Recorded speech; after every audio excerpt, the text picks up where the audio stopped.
Welcome inside the Hall of Fame. I'm Booker T, six-time world champ, two-time Hall of Famer. Got my man Brad Gilmore here with me, and we ready to do this thing, man.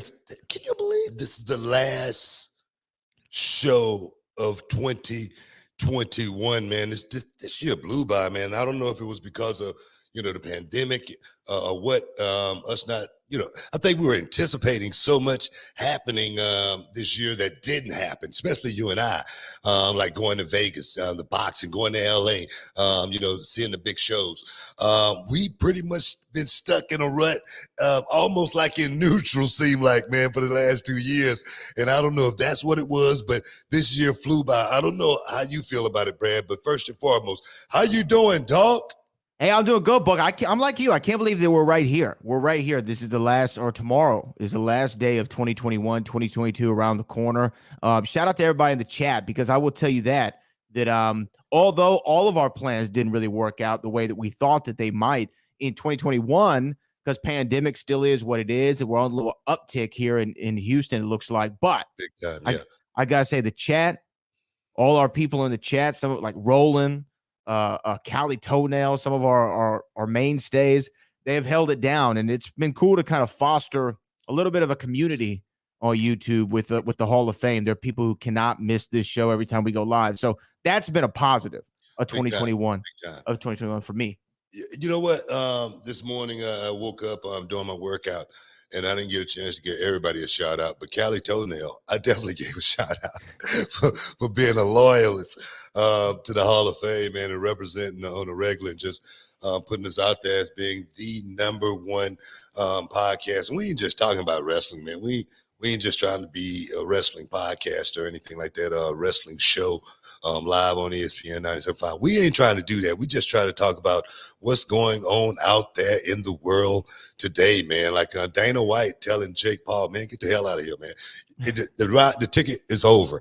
Go find a boxer and get the hell out of here. I like. Didn't I tell you that? Did I tell you Jake Paul's ride is it's like being at Disney World has come to an end.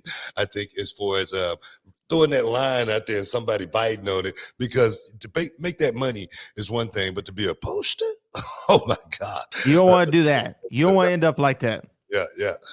But definitely, man, a lot going on in the wrestling world, no doubt. We got to get to. What should we start first? There's a lot going on in pro wrestling. First thing I think that we should do, though, because it went down last night, the final Dynamite of the TNT era went down, and there's a few things happened on there, but the main thing is Jim Ross made his return. He's officially cancer-free, so a big shout-out to JR for being able to, beat that skin cancer. He had to go through radiation treatments, several of them. I know he was giving constant updates on his social media. Congrats to good old JR. Hey, man, just being able to bounce back, being able to go through something like that is definitely, it's scary, man. Life's scary. Every day I wake up, I'm just wishing I get through it, and then I go to sleep, and I'm hoping I wake up again. I swear, man, that's the way I roll through my life, because tomorrow is definitely not promised to you.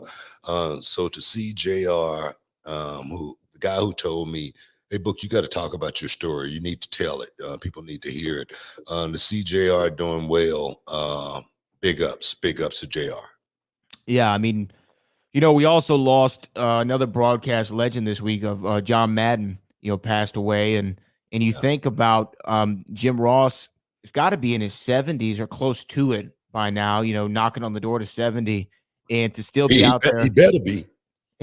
He's got to at least be. I'm I don't know how old Jim Ross is. He's got to be at least 70, right? just saying he's got to be at least, because I've been watching Jim Ross since I was a kid.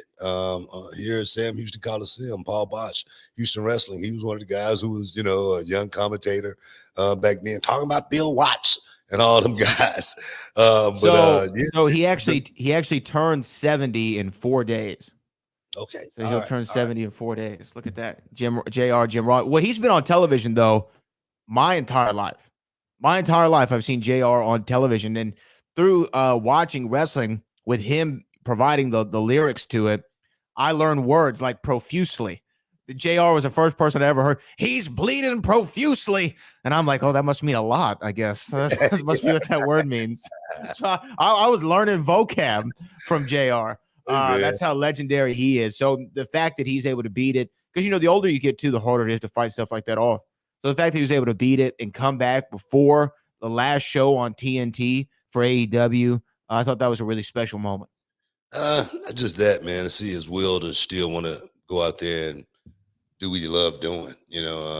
Some people want to go out their way, doing it, their way, and I can respect that, man. I can respect that. Being a guy who he could take a day off. It seemed like, you know what I mean? He could take a day off, but it seemed like he's so focused, man. Sometimes, man, being around what you love is what keep you alive. Mm-hmm. And when you're not around it anymore, something seems to just change. So I say, man, as long as it make him happy, being around those young guys, being able to sit at that desk and call those matches. Hey, man, live long, man, live life. What do you think though about AEW now officially done with their run on TNT as far as Dynamite goes? They'll still have Rampage, but Dynamite's not on there anymore. I think it started 2 years ago, almost 3. Dynamite was on there. Hell of a run on that show. I never thought that we'd see wrestling back on TNT after WCW closed shop in 2001.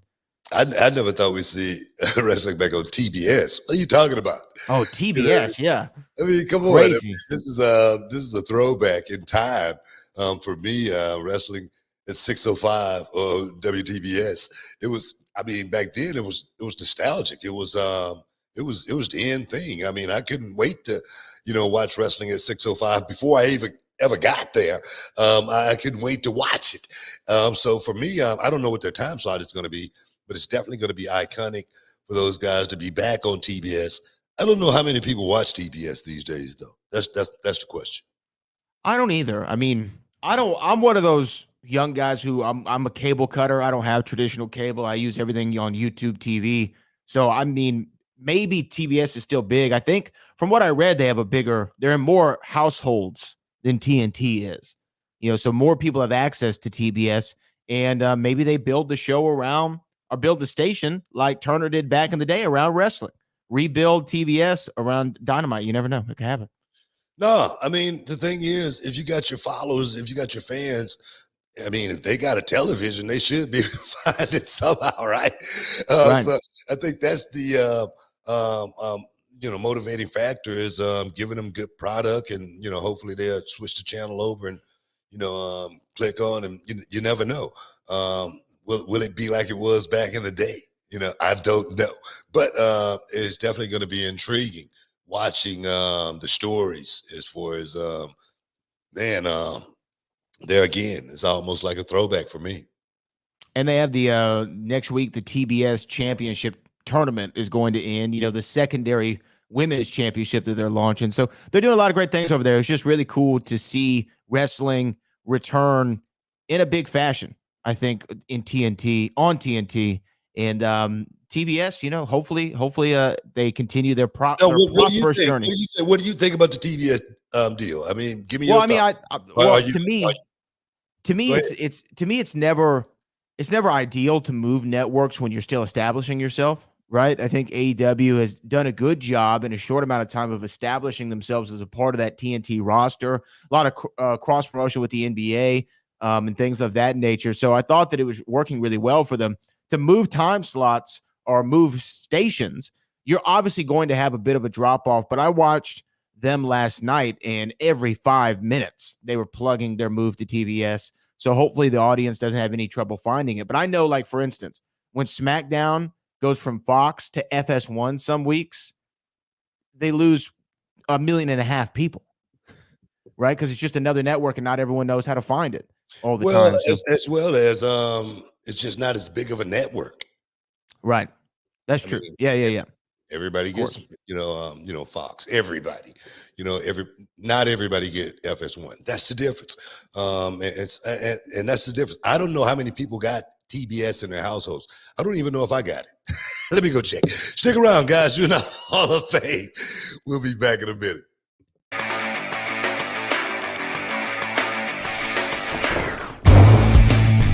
My name is Nathan Wasser, and I'm from Toronto, Ontario, Canada.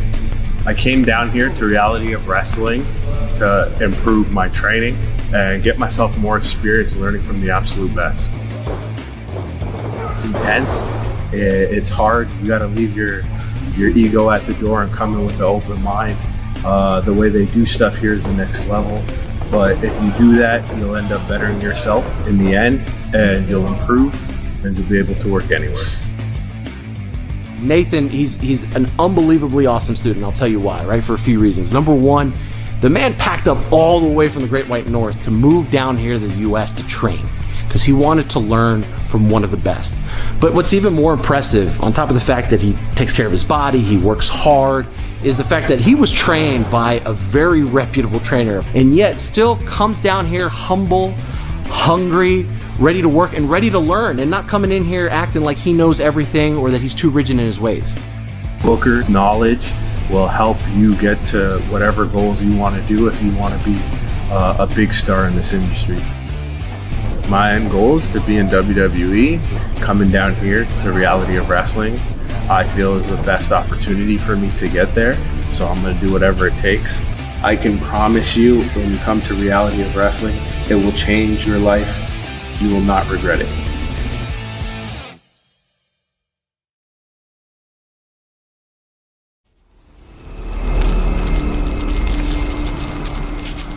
Can you dig it, sucker? Shoop. Welcome back inside the Hall of Fame. Yeah, man. The wrestling world is crazy right now. One of my former students from back in the day, name was trending on social media. Ember Moon, formerly known as Trouble. We we Or know Athena. we also know her as Athena. Yeah. I gave her the name Trouble. I know you did. So I'm just saying, I got to give myself. It's almost like, come on, man. I'm always coming up with these great names. You know what I mean? Like the skipper of Elix. You know what I mean? You follow my lead, you might go to the big time. Ember Moon, her name was trending due to the fact of Toni Storm no longer being with the WWE. Toni Storm took a hiatus and said, man, I'm out. Me personally, I don't know the reasons. I don't know the reasons why or anything like that. I just been reading what you guys have been reading, and that is,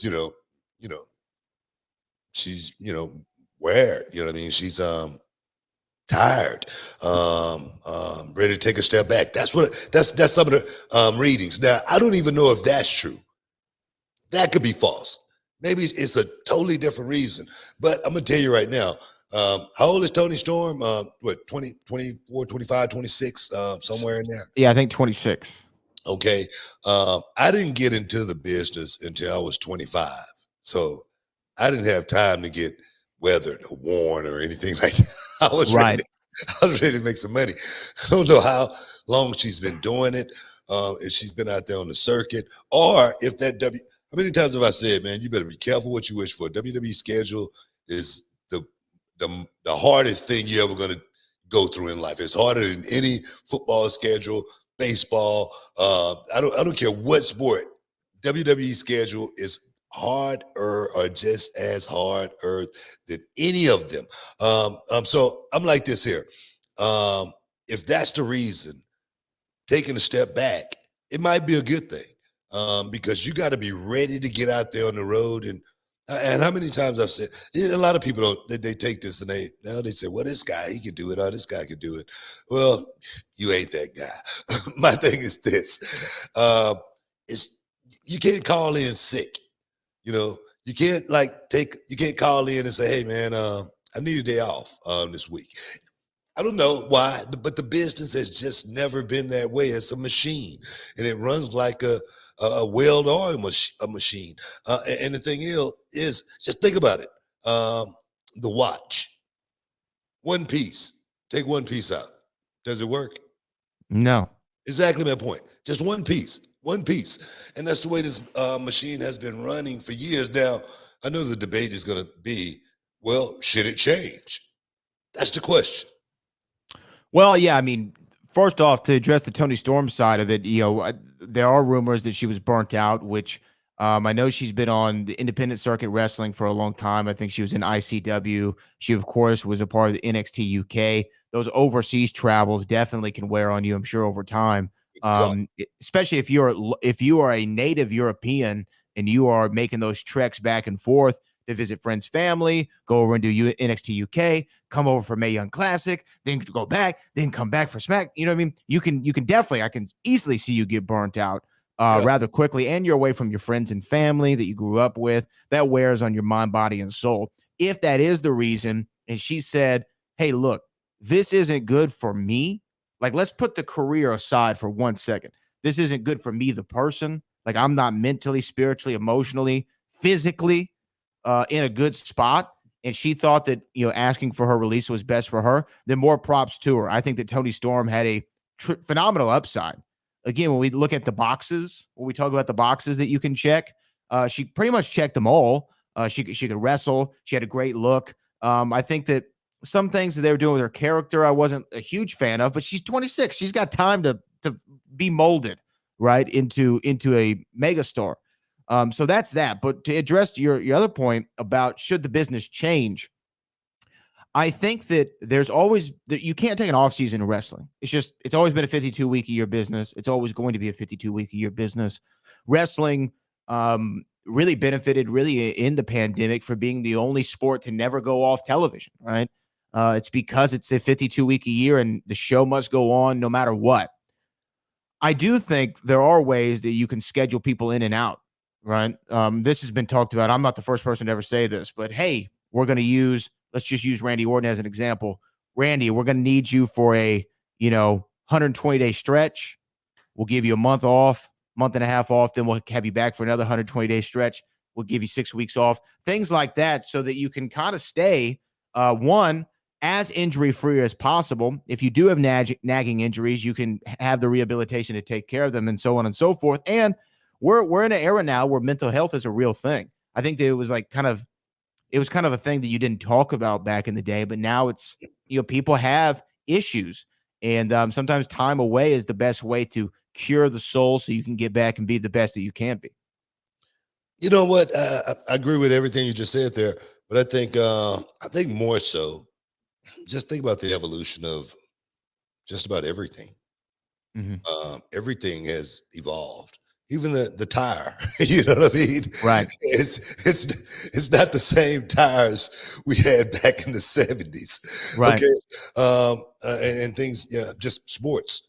Just say for instance, back in the day, it was a point in time where you couldn't dunk. And then they changed the rules. No, I'm serious. I know. And then boom, you can dunk. And then next thing you know, they say, man, guys hitting too many 2-pointers. Let's make a 3-pointer. All right, let's make a 3-pointer. I'm sure the 4-pointer is coming soon. The way some of these guys are shooting, I'm serious. You know what I mean? The football game, the way the quarterback now is protected. You know, you get close to Brett Favre, it's going to be a flag coming out. Right. You know what I mean? You get close to Tom Brady, you know, flags going all over the place. You know what I mean? So every form of life has changed. So I do think the business is going to have to evolve sooner or later as far as that go, with the guys that's making the money, the guys that's drawing the dollars. Because you know it's always been a thing. Time off is your worst enemy. But I do think, like you said, the way the world has changed with mental health being at the forefront now, of so many not just sports, but Hollywood, everywhere is coming into play. It's got to be addressed, and it's got to be addressed seriously. So I do think sooner or later, that part is going to change. I don't know when, but I think it has to. It has to. Again, also, the only natural resource that WWE or AEW or reality of wrestling has is the talent, right? Exactly. And to be able to protect the talent in the best way, because if you're running, it doesn't matter if the car is made in Germany or it's made in the United States or made in Japan. If you're putting a lot of miles on that car, things are going to start breaking. It doesn't matter. It does not matter. You know what though? I must say it's a mental effect as well. It really is. Yeah. Because for me, I must say, throughout my time on the road, for all the years, it was struggling with myself.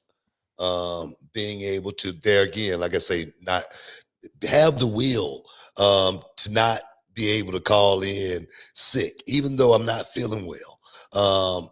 I got to get the job, like you just said earlier, the show must go on, so I had that mentality.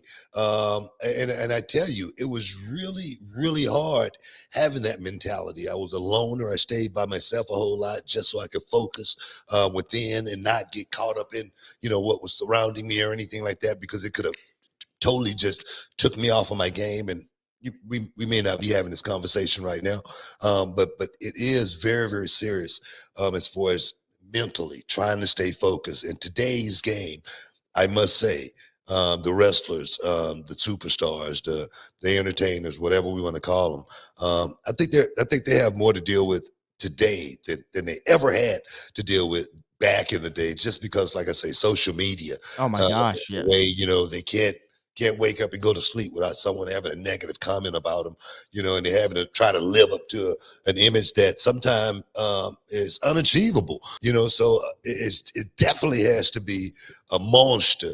I hear about these young guys today, like getting off Twitter, just totally just abandoning Twitter because they can't take the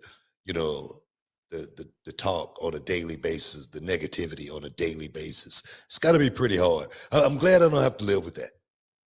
Oh my gosh. I mean, even I at a different level than some of the guys who are on television, you sometimes you look at through the YouTube comments or you look at your Twitter timeline, somebody says something nasty to you, and you know that they're a faceless, nameless person, but then that comment will get to you. You'll think about it for an hour. Maybe you'll think about it for a day. Maybe it lasts months, because it's something you already feel about yourself. And now here's some random person reaffirming it for you, right? That social media it is a monster, man. And I think that obviously you can't pay attention to it too much. I also think, though, some people live and die by it. Like this is where the world is. So if this person says it, everybody must think that.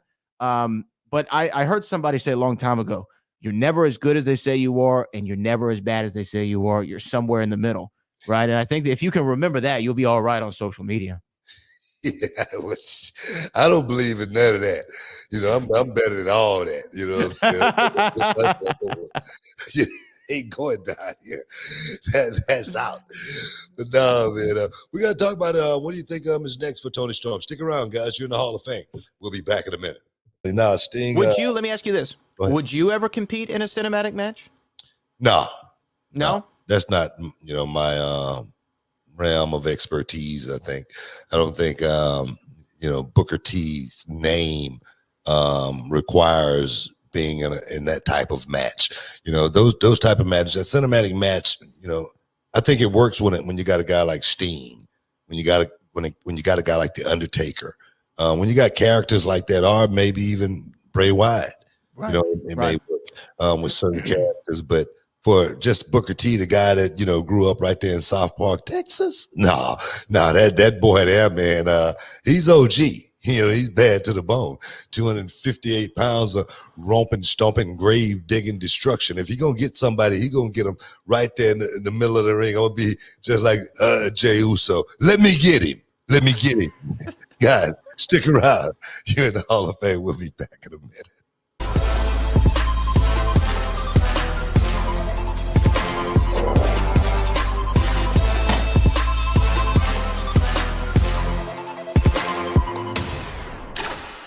You worth it.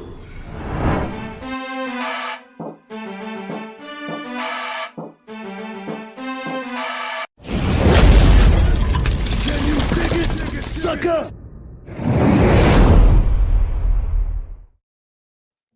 Welcome back inside the Hall of Fame, guys. What do you think, man? What do you think? Of course, the word is already out. Right. People are already talking about it. Even in AEW, they're already talking about perhaps coming to AEW Toni Storm. What do you think? What do you think about that? I think it's hard to predict at the moment because we still don't really know the reason. If the reason was, like we were discussing in the last segment, she was having a mental burnout, right? She needs some time away. She needs to go back with the family. I could conceivably see her going back to the WWE. But if her issue was with the way the WWE is structured, or she didn't feel appreciated, or something personal toward the company or people in the company, AEW sure would make sense. She's a big name. I think a lot of people, and you know what though, this does need to be cleared up, because also trending yesterday was the WWE and people conflating Toni Storm being released with the releases that have been coming out for the last few months. These are actually, this isn't a budget cut thing, as has been the reason she asked for it. So I think that the place for someone like Toni Storm is WWE, to be honest with you. I think that she really has that WWE thing, right? There are some guys who come into reality wrestling and girls who come into reality wrestling or through reality wrestling who are from other, places in the US, and they come through. And you can tell, you're like, okay, this is somebody who I could see on WWE. Hey, this looks like somebody who could be on AEW. It's funny how that you can already see who could go where they would flourish most. At least I can, or I think that I can. Maybe that's ignorant of me to think. But she seems like a WWE superstar, and she could really thrive there. And you've always talked about it before, when you have a country behind you, right? Can you imagine them going to the O2? Or going back to Wembley, Toni Storm versus Becky Lynch. You have an Irishman versus an Englishman, right? Going at it for the title. There's so much there. But I hope that wherever she ends up next, I just hope that she's good with herself. Everything's good with her health and her wealth, and she's able to be the best Toni Storm. That's really all I can say. Hey, man, I just think the young guys just see it differently today. Like I said, I don't know what Toni Storm's if it was burnout, or if she just wanted, to do something different. I really don't know. But we are in a different era. I was reading something on Twitter, and it says, why don't Booker T and, a few other guys talk about all the guys wanting to leave WWE? That was the quote. Why don't they talk about that? Me, X-Pac, and everybody, Bubba Ray, everybody, talk about that. And my thing is, all right, let's talk about it for a second. We've had, I would say, a few guys ask for their release. I don't know how many of them it is right offhand. I know a few guys have been let go because of budget cuts. Was there people think budget cuts are real or not? I think it could be when you're not making any money, having a company like Reality Wrestling, thinking that we were going to go under when this pandemic thing hit. We survived it. but I just think that when we're looking at it from these perspectives, when we're looking at it only from a perspective to whereas it's about, going from one company to the other company. I just don't think that's what it's about. I think it's about these young guys wanting to do what they want to do. These young guys wanting to, make their own breaks and do their own thing. And the question is it anything wrong with that? I really don't think it's anything wrong with that at all. Me personally, I do not. But I do think, like you said, someone like Tony Storm, being NXT UK champion, if I'm not mistaken, coming over here, being big in NXT, coming to the main roster. I know she came to the main roster in like 2017 or something. I can't remember 2019. I can't remember exactly when she came to the main roster, but it seemed like they were grooming Toni Storm for something. And now all of a sudden, boom, it's over. I understand that. And that's where a lot of times, you remember I said a long time ago, and it was taken out of perspective. The company got to be able to trust you. They got to be, Right. They got to know you're going to be there for every single show, especially these big shows. We cannot cancel it. Just think about it. Just think about it as far as go back in time as far as wrestling goes, and think about all of these big matches that guys were promoted for, and how many times that match was canceled. Think about it. Yeah. But now we're in a different era. Just like we were just talking about. Guys, needing that time off. Guys, that pressure being a whole lot. And it's not like it was back then where we had to push ourselves. It's not. So I understand it from both sides.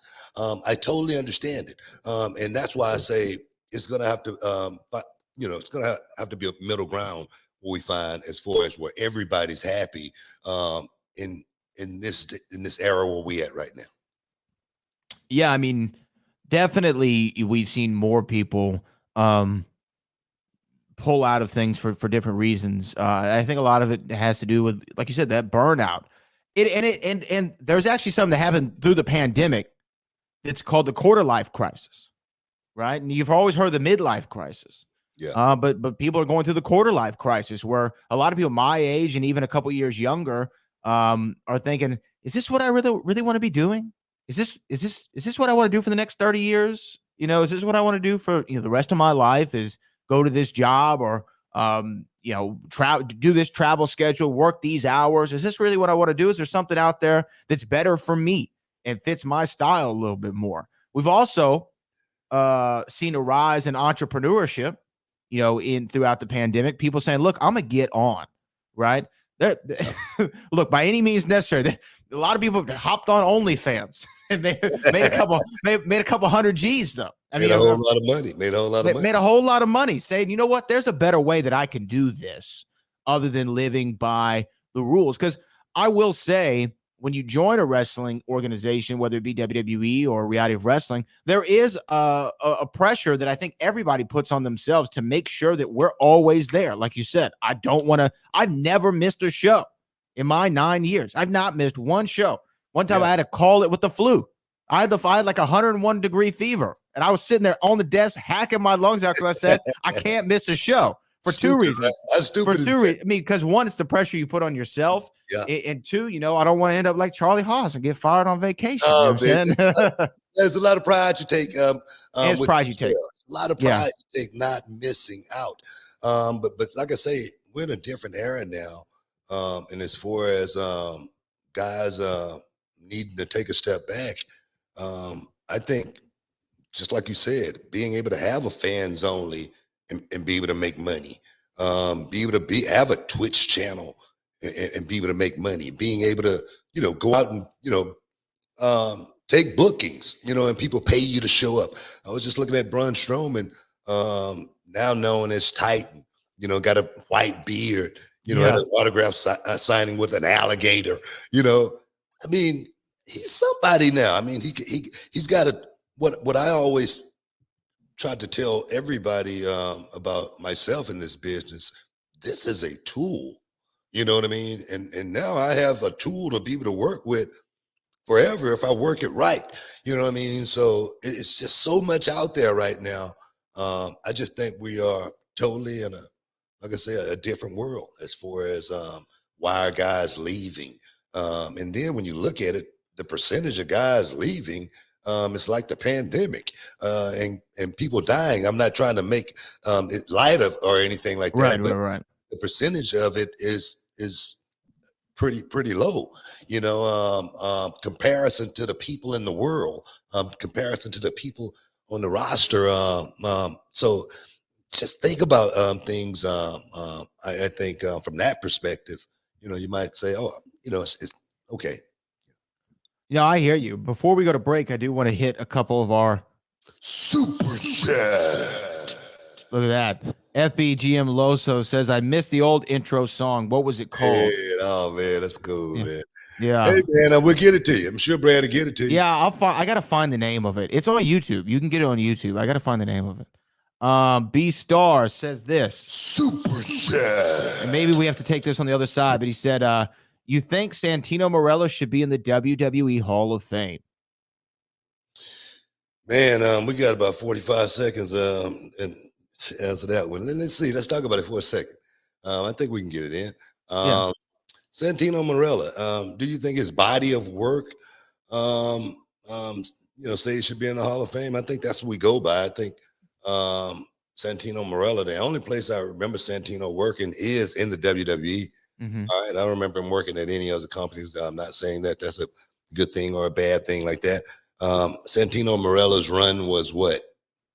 I don't know, 6, 8, 10 years. Somewhere around there.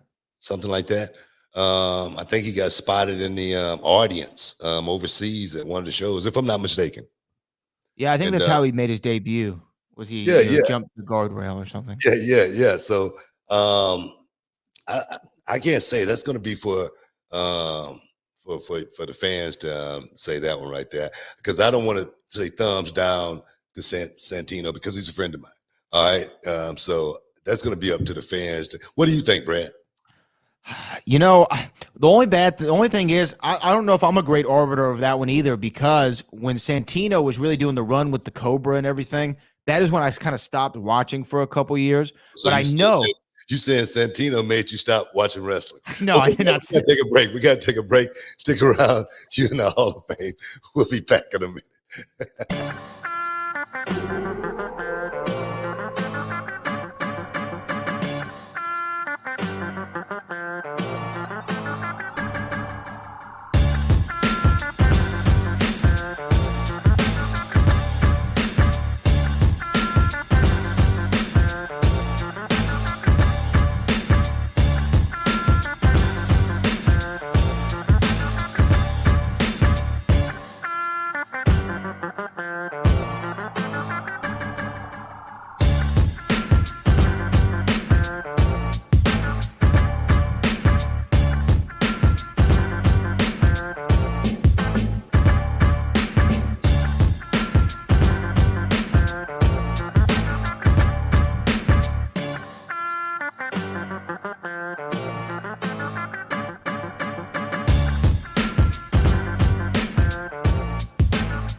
Welcome back inside the Hall of Fame. I see the fans have spoken. Okay, as I see it. What's the general consensus, Book? It seemed like they want Santino in the Hall of Fame. You know what I mean? Everybody wants Santino in the Hall of Fame. You know, he's just an odd case, right? Because Santino, he was never, a top guy, which isn't necessarily a qualification to be in the Hall of Fame. But I'm just going off his body of work. Now, the Miracle in Milan is what they called him, and when he had the IC title win on his first night, I think against Carlito overseas. I think I could be wrong, but something like that. That was a cool moment. I remember watching that on television as it happened. It was a big moment.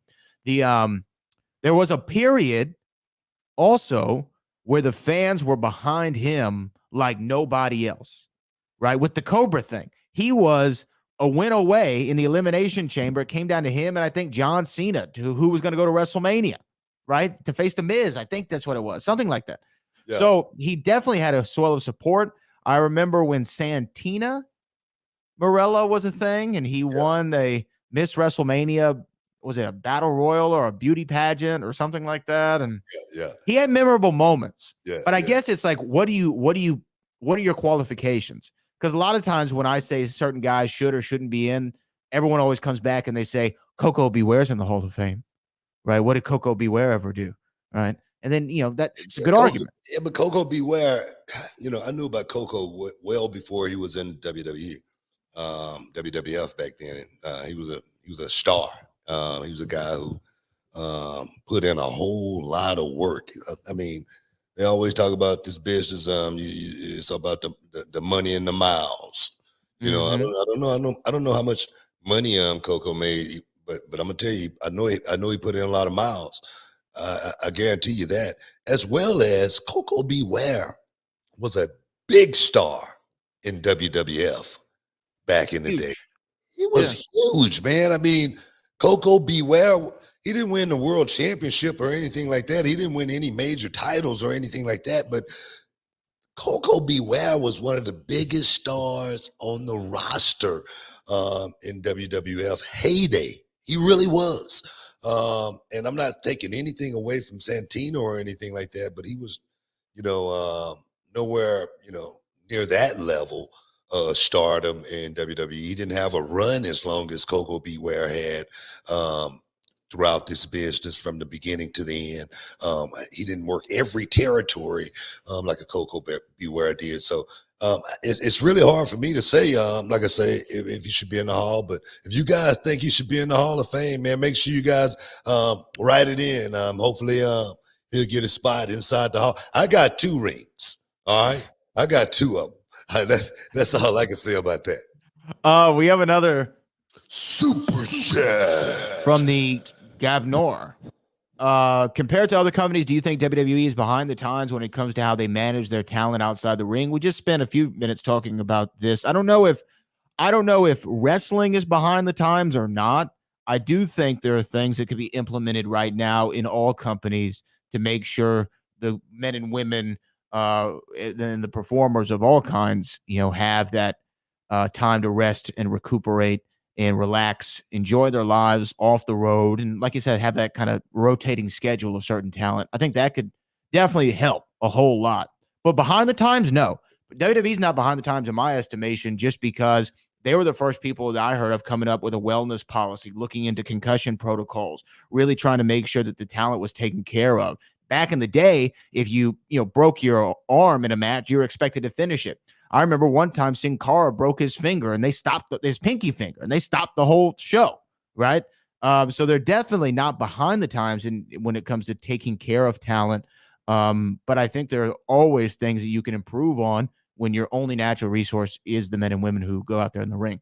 No, I mean, we were just talking about this as far as the way things have changed and evolved through time, everything, and no doubt, I'm not gonna throw WWE any shade on this subject or any other company on this subject.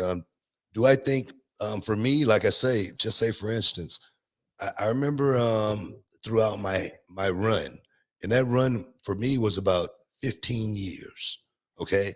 It was about 15 years, and I did not see an NFL season at home. Yeah, that's crazy. Okay. It was in some arena around the world. Now, do you think that's stressful for me? Do you think it could literally wig you out doing that for 15 years? It really can. For me, there again, I was used to pressure. I was used to being in pressure situations. I always knew how to make a bad situation good. Everybody don't think that way. Everybody don't work that way.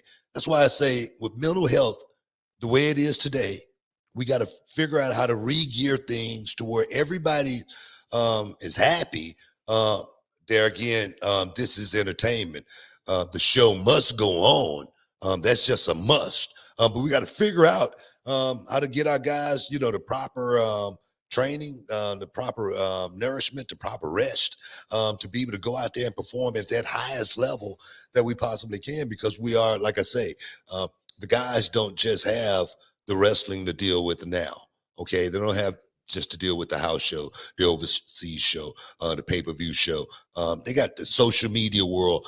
They got the Twitch channels. They're trying to make everybody happy. They got their YouTube channels. It's a totally different thing now, and the pressure can be enormous for a lot of these young guys. So I say, everybody's going to have to figure out there again how to make it work, because we're in a different era. We're in a totally different phase of life. Absolutely. We also have another from Mizuru who says, Shucky Ducky Quack Quack. Happy New Year's to the boys at the Hall of Fame. We appreciate you, Mizuyu, for that one. Most definitely. Appreciate the super chat. Super chat. Joe Compton in the house. I seriously think the Brooklyn Brawler and Barry Horowitz deserve a spot in the Hall of Fame. They made so much talent and got so many people over. I think that we were talking about the enhancement guys on here book and how important they were maybe a week or two ago. I do think there should be a Hall of Fame induction for them. And for people like this, is Brawler not in the Hall of Fame? Is that real? Is the Brooklyn Brawler not in the Hall of Fame? Steve Lombardi? Is he not? I don't know. I don't think so. If he's not, that's crazy. But I ran into Barry Horowitz about 2 months ago, and at a convention, and I just told him, man, I just want to thank you, bro. I just want to thank you for going out there and making guys like myself stars. I always talk about the Cuban assassin Ricky Santana putting me and my brother over in WCW. I mean, on a monthly occasion. Almost, so I'm telling you, man, those guys, if it wasn't for those guys like a Barry Horowitz, if it wasn't for guys like a Brooklyn Brawler back in the day, it wouldn't have been as many stars that the business created back then. It really wouldn't have. So Brooklyn Brawler is not in the Hall of Fame, which is actually surprising to me. I thought that he would have been in the Hall. So I'm campaigning for the Brawler. But he has one accomplishment, according to Wikipedia, on from the WWF. Do you want to know what this is? What's that? In 1994, he was a one-time Slammy Award winner for the worst idea for Abe Knuckleball Shorts going on strike.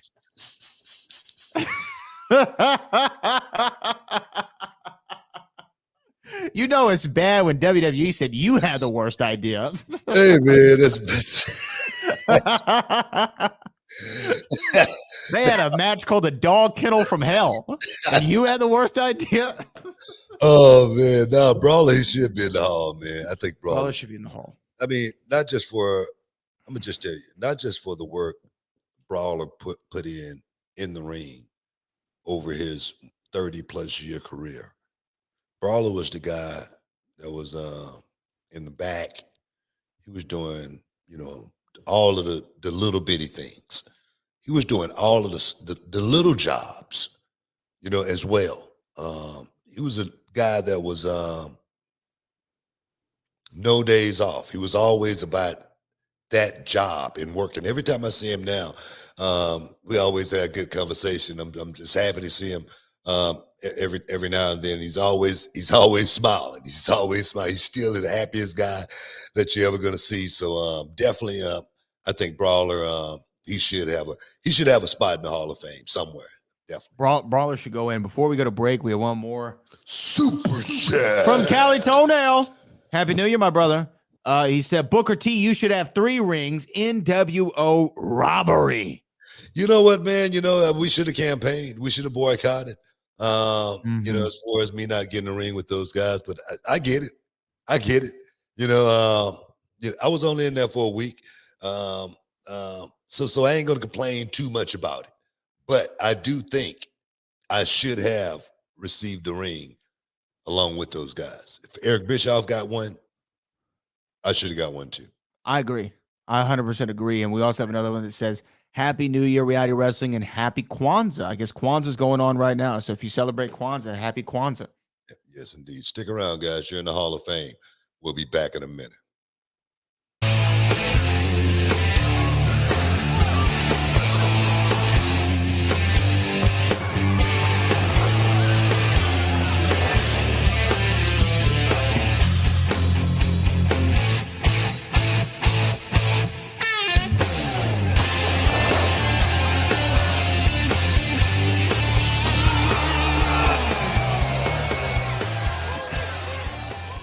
Bad blood between these two.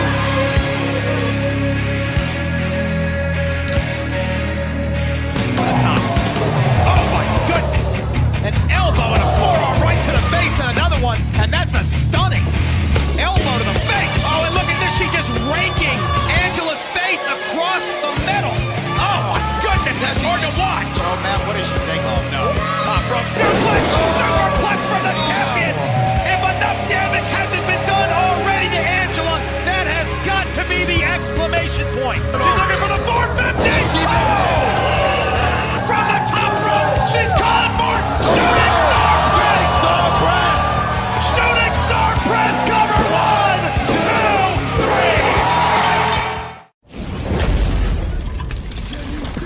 3! Sucker!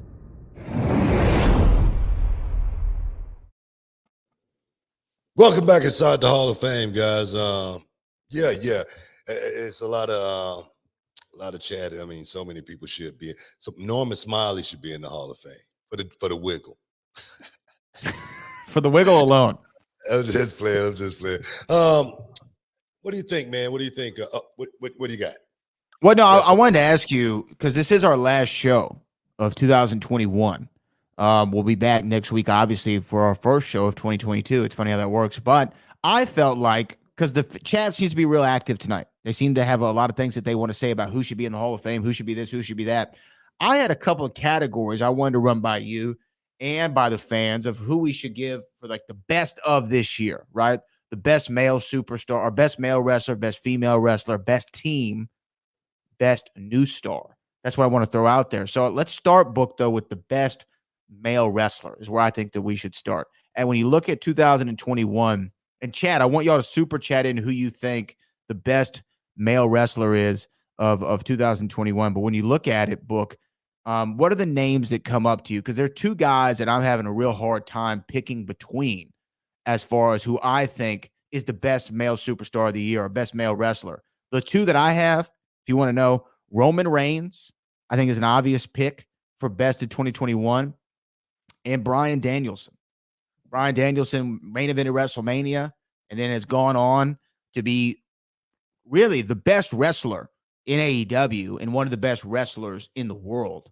So those are the two that I have it down to. But who do you think the male wrestler of the year was? I mean, we're just going on pure wrestling. Of course, there's a lot of guys out there that I haven't seen. Okay, let's just say that. I know it's a lot of guys, from Japan that's going to be wondering, where am I at in this conversation? Because a lot of times, you got certain people, go around giving 5-star matches, and it may not be the flavor that I really like. You know what I mean? So it may not be a 5-star match as far as I'm concerned.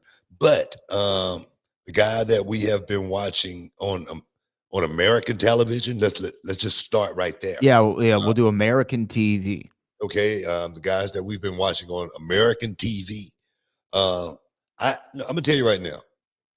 I've said Roman is the best in the business right now. His work has been impeccable for the last year and a half, 2 years. Okay, and I've said everybody that Roman has gotten in the ring with, Roman has made that person a better wrestler. At the end of the day, a better performer, a better sports entertainer, however you want to look at it. He's made those guys better every single time. But when we're talking about wrestling, I don't think anybody's you know, we can argue Kenny Omega being, really, really good, technically sound, a guy that can really go out there and, go one on one with anybody in the business. We can say that as well. Um, just say for instance, a guy like Seth Rollins. Seth Rollins, he has all the tools to go out there and be one of the great wrestlers, but I don't think that's where his head is right now. He's a performer, entertainer. But as far as wrestling go, Daniel Bryan has taken the moniker wrestling very, very serious, and he wants to go out and perform in the ring and have great matches. Now, you remember I said I just said it just last week. I was trending on Twitter about it. Guys, leaving and wanting to have matches. Guys, Yeah. now I said I, I, everybody fall under that banner, but Daniel Bryan doesn't. Okay, and I say that because Daniel Bryan has made a boatload of money, and now it's about, man. Let me go out here and see how good I am. Let me see how good I am still after a broken neck, and people writing me off. Let me go out and have some of my best wrestling matches ever now. And what he's been doing has been pretty extraordinary, I must say, because he's been thinking about going out and bringing that thin line that I talk about so close to that television screen. And that's, MMA, boxing, wrestling, combat sport, making every little bitty thing mean something, taking that motor apart and then putting it back together with every piece, opposed to leaving little pieces out what the fans don't understand or all right, I'm going to make you understand why this happened. There's a lot of that going on. And for me personally, I teach my wrestlers, that's, you want to go out there and suspend that imagination of that fan for that 15, 20 minutes, an hour, that you're out there. You want to make them believe that what you're doing is different than everybody else on the roster. And Brian Danielson, excuse me, has definitely given that illusion. So yeah, if I say it all the time, if everybody on the roster thought that way, man, I would have an easy night. I would have a stressless night promoting the show if everybody went out and thought that way. Seriously. Yeah. Brian Danielson makes you forget that it's a show. You know what I mean? Like when I watch him in the ring, everything he does looks like it's real. Like he's actually hitting this guy. Like he's actually going through these pains. His selling's great. He lays everything in. It's tight. It's right. His timing, his footwork. I mean, every those little boxes that we talk about that you want to check. He's been doing it for me even earlier this year when he's still in WWE. But he almost goes to AEW wanting to prove, no matter where I go, I'm the best wrestler on the planet. Yeah, I tell you, we had our last show, and two of my guys. I don't know if they was watching a Brian Danielson match or what, but Brian Keith, fastest kicks in the South, versus the mysterious Q. They went out and they had a match, and it was, I guess, it was. Somewhat Japanese strong style. Okay. And as they were doing it, I thought I was going to get so ticked off. I thought, wait a minute, where the hell are we going here? And by the end of it, I was sold, man. I had bought all the way in because they was doing everything that I tell them to do. I said, man, you got to man up. It's a man sport, man. You can't lay down for that, man. You can't sell that. You know what I mean? And they wasn't selling nothing. It was like, I told them, I said, man, have you ever seen Nogueira fighting when he got his arm broke? I say, just looked at it. He didn't even say, ow. And that's the way these guys were performing. And I say, man, if all my guys could think like that, and hopefully my guys were watching that, Daniel Bryan, those matches as far as trying to make everything connect. That's what I need from an every person on the roster perspective, because Therefore, we know what our jobs are. Our jobs are. It's not about us. Of course, if I get the win, that's even better. You know what I mean? But it's about going out there and performing at a very high level and give the fans something so different. Because it's about doing the same exact thing everybody else is doing on the show. You got to be able to do it a little bit different, and it's not going to be the moves. It's not going to be the moves. Every move is taken, So I mean, think about it. But he's the guy as far as I'm concerned. And the fact that he has had two of the best matches on television in AEW history, and they've both been draws, right? I mean, him going out there with Kenny Omega, it was a draw, time limit draw. He did a time limit draw with a Hangman Adam Page for the title. They're going to do a rematch this week, Wednesday on TBS. But the fact that he can pull off a draw and we not be upset about it, you know what I mean? Like, it's great. You know what though? I think that's what I really believe. Like WCW back in the day, we were a wrestling company. We could not rely on the storylines and go out there and win. Of course, when the NWO came along, it became a running storyline. It became nothing else. But before that, we were just a wrestling company. That's why you saw guys like, Eddie Guerrero, guys like Dean Malenko and Chris Jericho, Chris Benoit. That's why you saw those guys get over. Those guys got over, and they made their names off of going out in the middle of the ring and wrestling at the highest levels, because those guys were well schooled. They had been all over the world performing, and then here in America they were just displaying it. I swear to God, I jumped for joy when all of them left WCW. You're like, there's room at the top.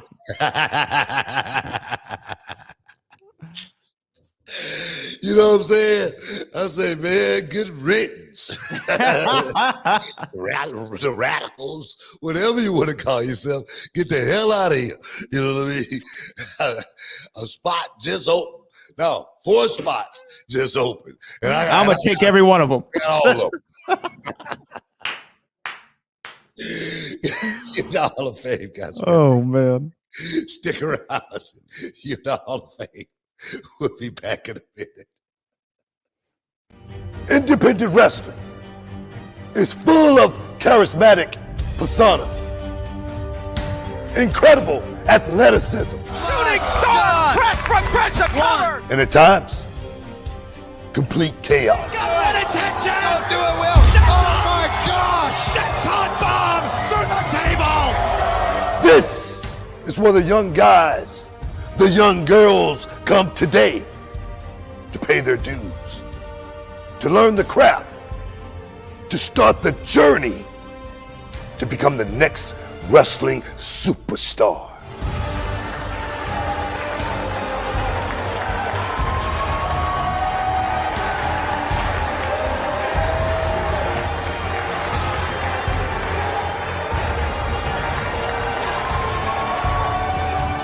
I'm WWE Hall of Famer Booker T, and these are the Indies.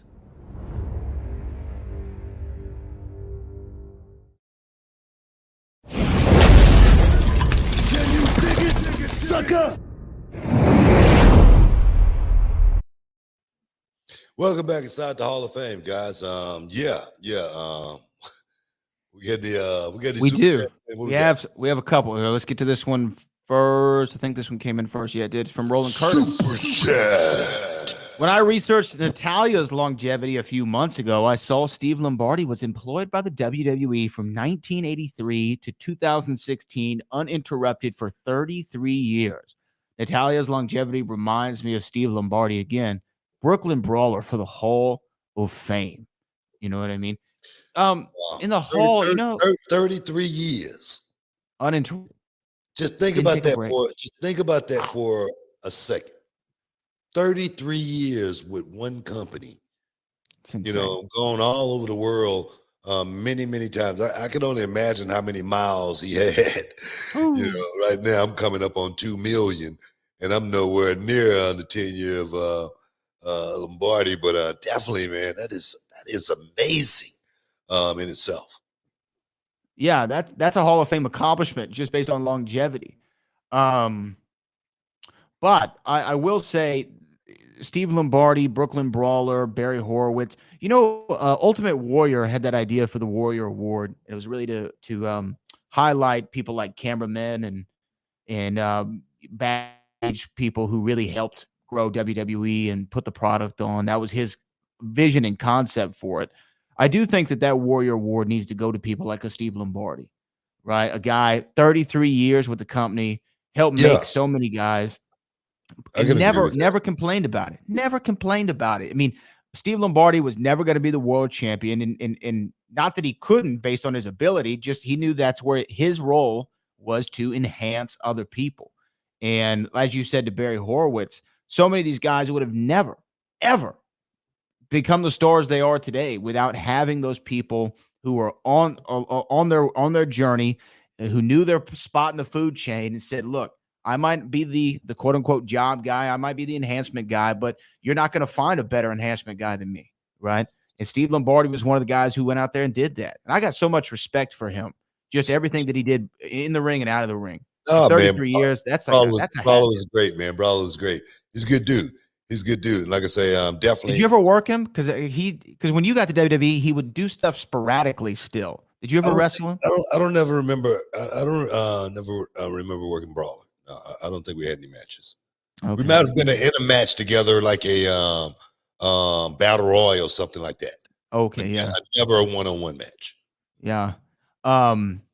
Brooklyn Brawler, awesome. Now, speaking of guys who know how to make other people look great, Callie Toenail has somebody for his male wrestler of the year that is not anyone we discussed. Super Chat. Callie Toenail says, I have to put Dolph Ziggler on the top of the list as far as actual wrestling goes.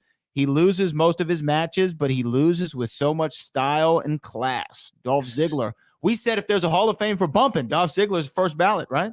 Best bumper in the business. No, Dolph Ziggler is definitely a guy, man, who has been a hell of a wrestler, no doubt. I just don't think Dolph has been able to showcase his wrestling from a perspective to where, you really can, sink your teeth in and go, good God, man, that was one of the best matches I ever seen. I just don't think, can Dolph do it? Of course, no doubt. I just don't think it's a platform for that, for Dolph Ziggler. At least it hadn't been up until this point. Hopefully it will be before his career is over with. I always said Dolph Ziggler is a guy that maybe looking back on his career as, regretting certain things for being the guy that want to go out and steal the show, opposed to go out there and just had a great match and see exactly where that takes him. He's definitely a showman, and I give him a whole lot of credit. He's one of my guys. Look, there are very few times I can recall in the last 10 years that I have been watching wrestling on the couch and been genuinely excited to the point of saying something out loud when there's no one else in the room, right? Talking to my television. And I remember the night after WrestleMania 29, I think it was, Dolph came out to cash in the briefcase on Alberto Del Rio, and there'd been this long swelling of support for Dolph to go out there and actually cash in that briefcase. And I remember when he walked down I remember this. I'm watching it in front of my television, and as Dolph starts walking down the ramp, I said, "Let's go!" like out loud. And he went out there and he cashed in. He became the world champion. It was a great moment for Dolph, and I think the world of the guy as far as what he's been able to do. And you want to talk about longevity? This is a guy who came in as a part of a male cheerleading squad, a faction, the Spirit Squad. Now, here's the thing. If you're given that assignment and you have any self-awareness, you say, okay, this is definitely not going to last forever. There's not too many male cheerleaders who are working at WrestleMania on top, right? How am I going to parlay this? And then the cheerleaders broke up and they stuck. And all those guys, Dolph was the only one to stay around. And then they said, you know what we'll do with this guy? We'll put him with Chavo when he was doing the Kerwin White gimmick. And we're going to make him, he's going from a male cheerleader to a caddy. We're going to make him a caddy. And, and Dolph still has to have the wherewithal to say, okay, this thing is definitely not going to get over. You have Chavo Guerrero out here with blonde hair saying if it ain't white, it ain't right. This is not going to get over, right? But let me play my role and something else will come along. And that's what he's always done. He's always played his role, understood the assignment, as they say, and was able to capitalize on it all the way to a world championship, 2 world championships, I believe. So Dolph's a surefire Hall of Famer. And I think that he actually had a sneaky good year. He and Bobby Roode, they actually work well as a tag team. I think he had a great year, but as far as being that guy, as far as wrestler of the year, I just can't put him in that category because I just haven't seen enough drama, nothing that was compelling enough to make me say, man, Dolph, man, I need to see more of this. This is the Dolph I need to see on a regular basis, just because he is so entertaining. And the thing is, I'm sure he likes entertaining. Sometimes the hard, I can say this, I wouldn't say sometimes, but I can tell you this, the hardest part of my career was the wrestling and trying to go out there and live up to that on a weekly basis. WCW, it was not easy going out there and having to wrestle every week and having to be my best every week and only have to rely on that. It was really, really hard, seriously. So when I started entertaining, when I started working with Goldust, it was a night off. I knew I wasn't going to be doing nothing. When I was running around from Stone Cold Steve Austin, those were nights off. I knew I didn't have to wrestle. And I tell you, I was so happy a lot of those nights when I did not have to go out there and put my boots on, because that was a pressure cooker to have to go out there and perform at the highest level. Some guys thrive on it. Some do. And that's what they do their entire career. By the way, I did not know that Dolph, R-Truth, and Carmella were all on Wild 'N Out. I got to go watch that. That's what the chat is telling us. They were on Wild 'N Out. I got to go see how they perform. I think R-Truth, I think they all could probably hold it down, actually. That was as of late. That was I guess this was as of late. Awesome. Somebody tell me. I haven't seen that. Gotta check it out. Got to check that out. So, okay, we've talked about the male star of the year. Who has been the female star of the year from both companies? I think there's several names you can throw out there. To me, there's really been one. There's been one that stuck out above all of them, who has everything. Well, I'm sure you're talking about Britt Baker. I'm not talking about Britt Baker, actually. Oh, you're not? No, but Britt Baker is in the running. She's definitely in the running. Well, I'm going to tell you right now, going out there and having that death match with Thunder Rosa, doing something that we don't see too often, and really relishing it and falling into it and not trying to take any shortcuts. That was, I must say, that might have been the most impressive thing I've seen all year from the women. And I got to give Thunder Rosa her props for being a part of that as well, coming through Reality of Wrestling on many, many occasions. Yeah, we hope to see her back one day. But that match right there was different than anything that I cringed the whole time watching it. It was a match that I would refuse to do and quit a company. Okay, so for me, you give me your thoughts. So Britt Baker was my runner-up. I had Britt Baker as the number 2 of the year. To me, it started in January 21, and it continued through SummerSlam. Bianca Belair, I think, was my best of the year. From winning the Royal Rumble to going out there main eventing WrestleMania with Sasha Banks, the first 2 black women to ever main event a WrestleMania, maybe even a pay-per-view. I'm not exactly sure about that. But for her to go out there and do what she did, show her athleticism, show her charisma, her ability, carry that title. And by the way, I think that I'm making an early 2022 prediction. She's going to win the Royal Rumble again, back-to-back, and go out there and beat Becky at WrestleMania for that title. That's my prediction. Man, that's a great story right there for Bianca. If she could actually do it.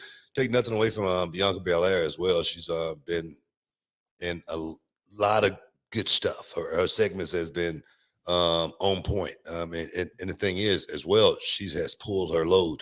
She hadn't phoned anything in or anything like that.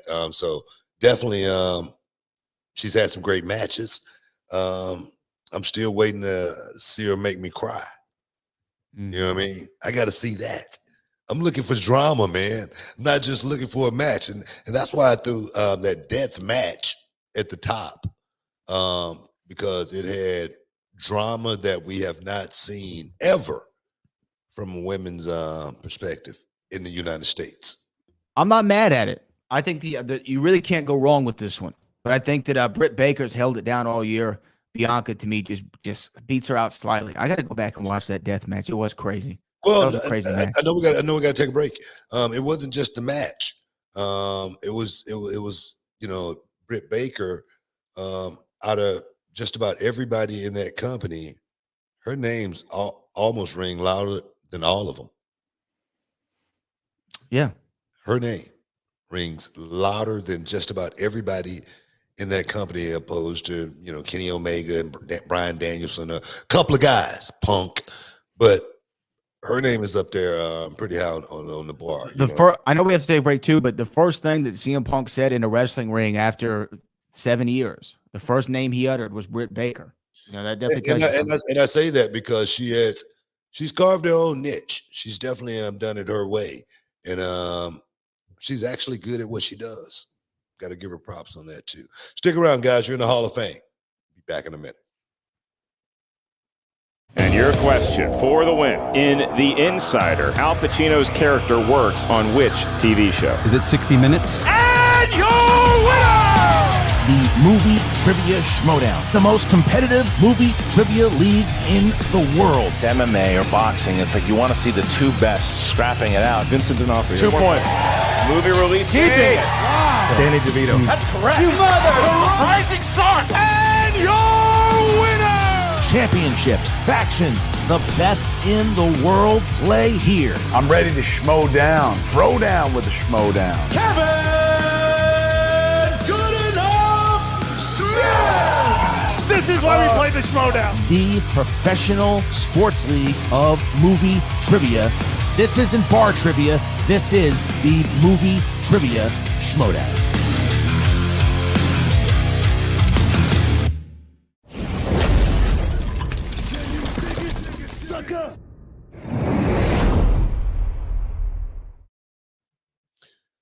Welcome back inside the Hall of Fame, guys. We're talking about the best of 2021 wrestler, female, male wrestler.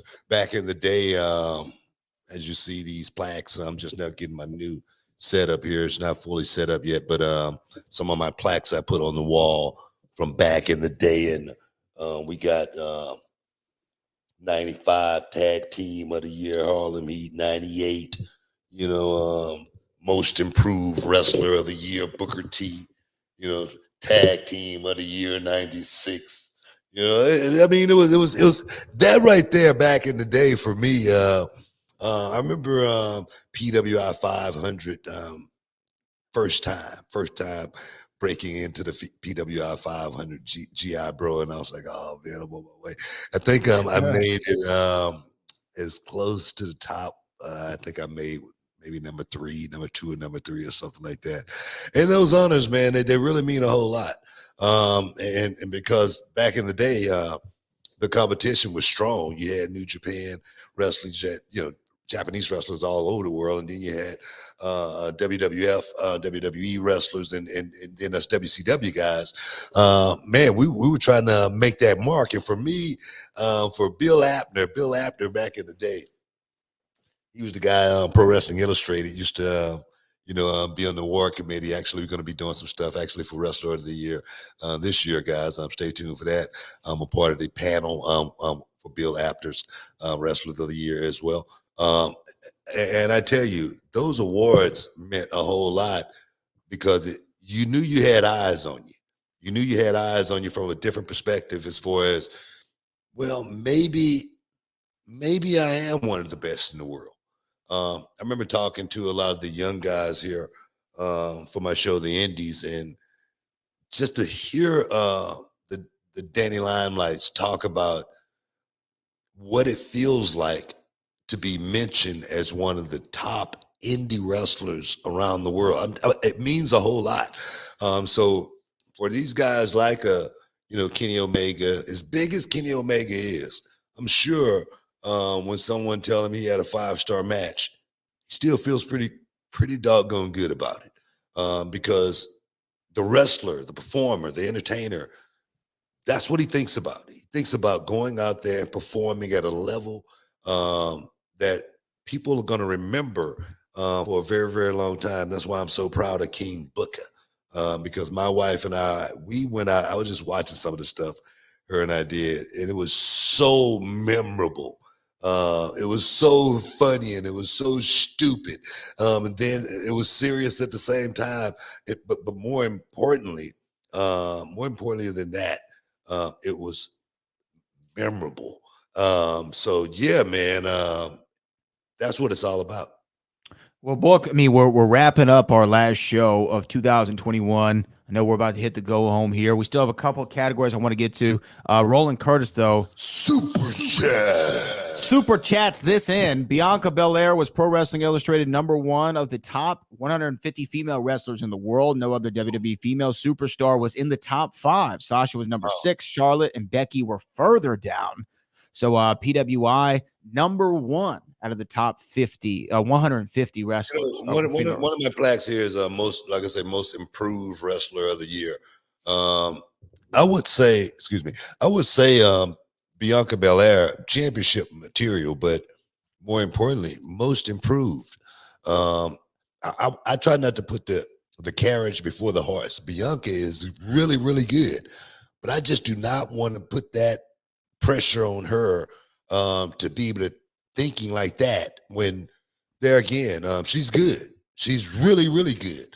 But as far as being ranked #1, I would give her that honor. But it's not just from a wrestling perspective. It's for how far Bianca Belair has come so quickly.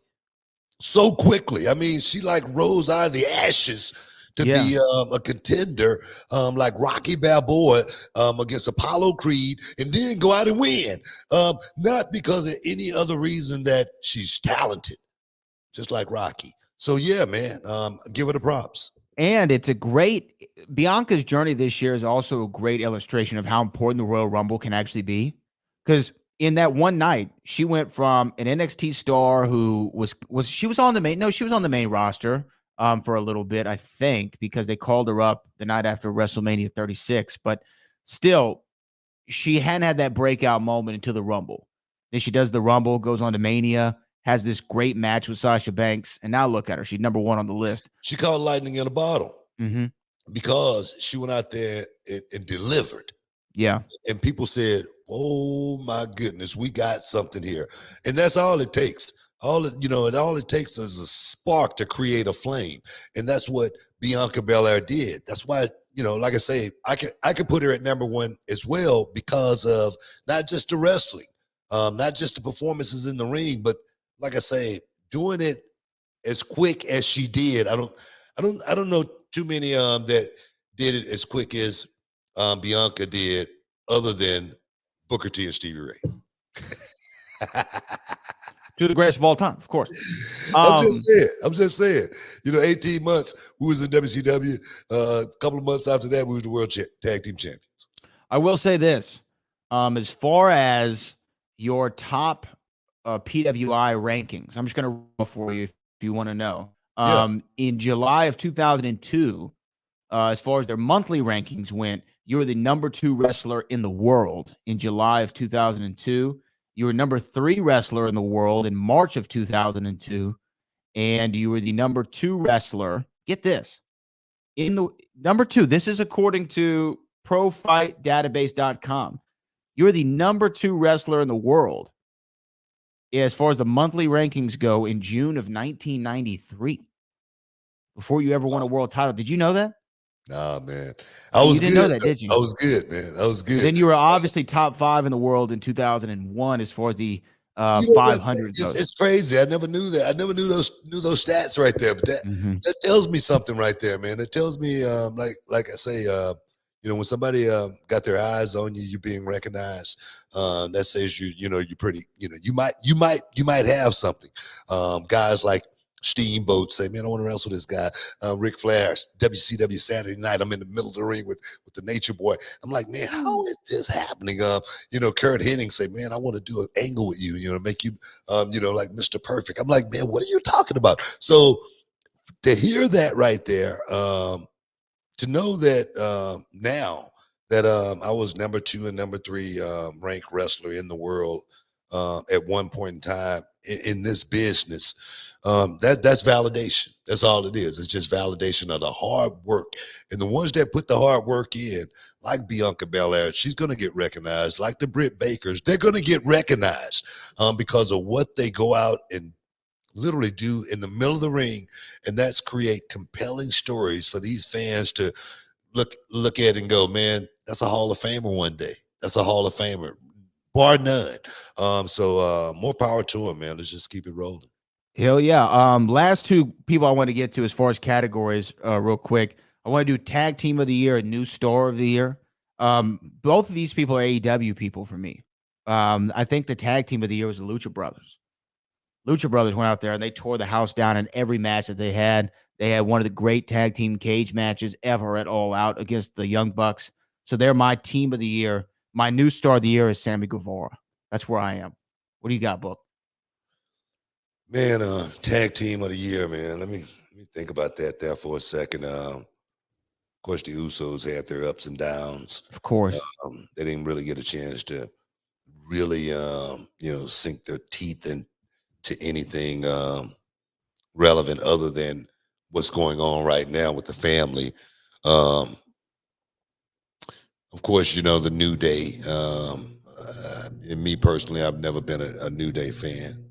Okay, let's just get that out there. I know that's going to be all over the internet. Booker T was never a New Day fan. They know it. But I am a fan of Big E, sucker. But tag team of the year, man. Lucha Brothers, they did make a lot of noise. A lot of compelling matches as far as being able to go out there and just throw caution to the wind and do anything. But I must say, I'm not going to sit here and like I've been watching the tag team division very, very closely or anything like that. I haven't. No one has really impressed me enough to where I want to say this was the tag team of the year. Okay, nobody's impressed me that much. Okay, I've not seen, and I'm not trying to throw anybody under the bus or anything like that. I'm not trying to say these guys haven't gone out there and had great matches or anything like that, but nobody has shown me a whole lot as far as tag team wrestling the way I saw it, the way I grew up on it. Okay, breakout star of the year. I was just looking at this. Who is that? Shine Bright. Get that up there. Super chat $4.99. Get it up there. That's definitely one of the guys. Super chat. Oh yeah, Carmelo Hayes. Hell yeah. This is a guy that is got star written all over him. He can perform. He's the right height. He can talk very, very well. He looks good. Okay. He's a handsome. I'm a fan. No, he's a handsome young man. He checks all of the boxes if you're looking for a star. And I'm not just talking about a black star. If you're looking for a star, Carmelo Hayes has definitely got the tools to step up to that next level. But we're talking about breakout stars of the year. Sammy Guevara, I can't say he has not been a breakout star this year. Kid came from my school. Not that I take any credit or anything like that for his success. But you look at what this young guy, and I look at Sammy differently than I look at Carmelo. I know we got to get out of here, but I just want to make this point right here. Sammy Guevara came through reality of wrestling. He got a little bit of knowledge, but he believed in himself enough to get out of there and say, man, I'm gonna make it. and I'm going to go out here and do it, and I'm going to do it my way. And he found himself in AEW, and he's become a star. He's done that by all of his own will, and with nobody backing him. So I give that kid a whole lot of credit. Sammy Guevara, definitely keep doing your thing. We got to get up out of here, man. I want to thank everybody in the chat for hanging out with us. Brad, as always, appreciate you, dog. But next week, same place, same time. We out of here. New year. Boom. Can you dig it, you sucker?